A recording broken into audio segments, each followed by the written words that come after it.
Koncentrácia, opakovanie, použitie. To sú 3 základné body, na ktoré sa dnes pozrieme, ktoré nám pomôžu v tom, aby sme si nové veci skutočne dobre zapamätali. Moje meno je Alexandra Macková a vítam vás pri 7. videu v rámci letnej série Smalltalku.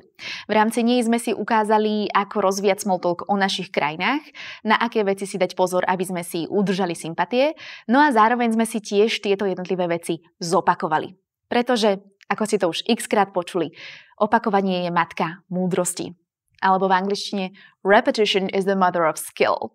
Je to v mnohých jazykoch rovnako, či už sa to týka zručnosti, vedomostí, čohokoľvek, čo sa naučíme. Pokiaľ si to chceme naozaj zapamätať, tak to jednoducho musíme opakovať. Za pár minút sa nedá úplne prejsť celý princíp toho, ako fixovať veci do pamäti, preto som si vybrala jeden, ktorý je za mňa ten najfunkčnejší. A ja vám ho prečítam. Ak si nejaký text prečítate 20 krát, nenaučíte sa ho naspamäť tak ľahko, ako keby ste ho prečítali 10 krát a zároveň ho sem tam pokúšali odriekať naspamäť.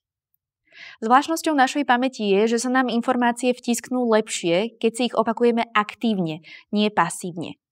To znamená, keď už nejakú látku takmer poznáme, je oveľa lepšie počkať a namáhať hlavu, aby si spomenula, než to, keď nahliadneme do knihy. No a to je princíp, ktorý si niektorí z vás možno pamätajú z môjho webinára, kde som spomínala, že keď si trénujete svoje vlastné predstavenie, tak taktiež potom, ako si ho pripravíte a niekoľkokrát prečítate, tak je čas na nácvik bez pomôcky, kde musíte tie vlastné slová zo seba dostať, bez toho, aby ste si pomohli tým papierom, pretože tým, že váhate a tým, že sa nútite vytiahnuť to z tej pamäti, tak sa to reálne učíte oveľa lepšie, ako keby ste si to skutočne tých zmieňovaných 20 krát prečítali. Čo sa vlastne deje, pokiaľ ako náhle sa neviete spomenúť, tak si pomôžete nejakým textom alebo si to necháte niekým povedať. Vzniká tzv. Ilúzia fluencie. To znamená, vy žijete v ilúzii, že to ovládate, že danú vec viete, lebo si povieme, aha, jasné, hej, veď to viem.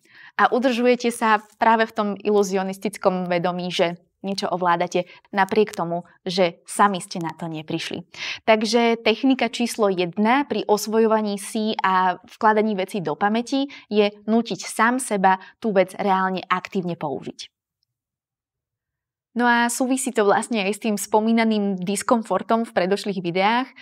Asi sa vám stane aj v reálnej situácii, že si to slovíčko nebudete vedieť v rýchlosti vybaviť, tak to berte tak, že práve vďaka tomu diskomfortu si posilňujete aj tú pamäťovú stopu.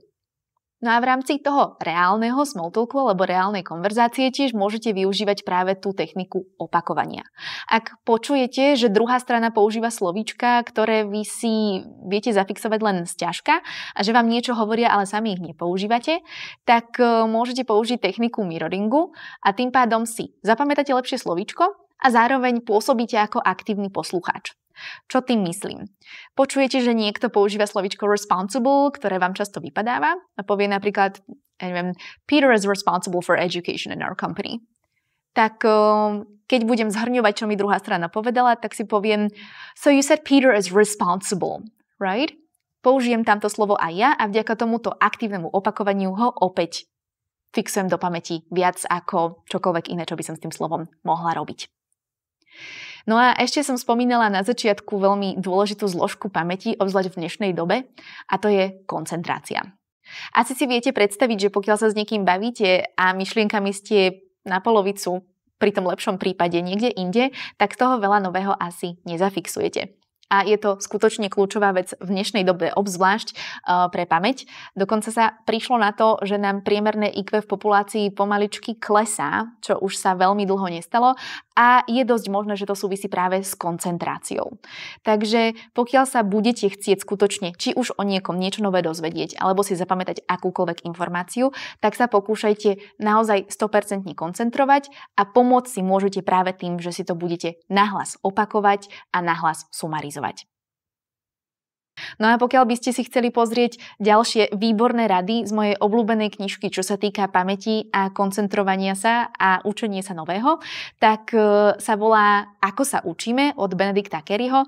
Uvediem vám na ňu v popisku link a pokiaľ sa vám moje videá páčia, tak vás taktiež poprosím o like, subscribe, prípadne komentár, ktorý, ako viete, YouTube vyhodnotí veľmi pozitívne. Priatelia, prajem vám krásne dni a budem sa na vás tešiť v záverečnom videu v rámci letnej série Small Talku.